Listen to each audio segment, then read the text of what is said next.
நாட்டு நிலவரம் என்ன, எப்படி போயிட்டு இருக்கு காரியங்கள்லாம், நம்ம எப்படி வாழ்ந்துட்டு இருக்கிறோம், நம்முடைய வாழ்க்கையினுடைய ஓட்டம் என்ன, அது எதை தெரிவிக்குதுன்றத நம்ம என்ன பண்ணோம்னா எப்பவுமே நம்ம வந்து ஒரு வித்தவுட் ஃபெயில் என்ன பண்ணணும், கரெக்டா அதை அறிஞ்சு வச்சிருக்கணும்.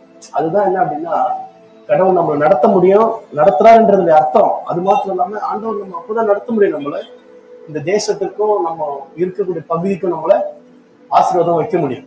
என்ன நடந்துட்டு இருக்கு அப்படின்னா இன்னைக்கு நம்ம புரிஞ்சுக்க வேண்டிய தரிசனத்தினுடைய ஒரு வலுவான காரியம் என்னன்னா, இயேசு ரத்தம் சிந்திட்டாரு. இயேசு ரத்தத்தை சிந்தி முடிச்சிட்டாரு.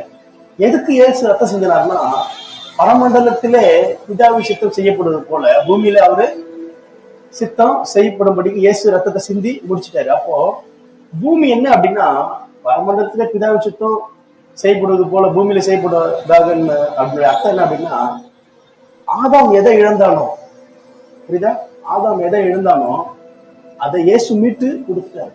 அப்போ அந்த ஏதேனின் வாழ்க்கை மறுபடியும் திரும்பும். மற்றபடி பூமி எப்படின்னா அழிஞ்சிரும் அன்றதுல, அதாவது அங்கங்க சேதங்கள் உண்டாகலாம், கலைகள் வந்து நீங்கிறதுக்காக இருக்குமே தவிர, ஏதுவா இருக்குமே தவிர, மற்றபடி அது வந்து முற்றிலும் அழிக்கப்படுவதற்கு ஏதுவா இருக்காது. எதுக்கு சொல்றோம்னா, இயேசு ரத்தம் சிந்தியதனுடைய நோக்கம் என்ன அப்படின்னா, இந்த பூமி டிரான்ஸ்ஃபார்ம் ஆகிறதுக்காக.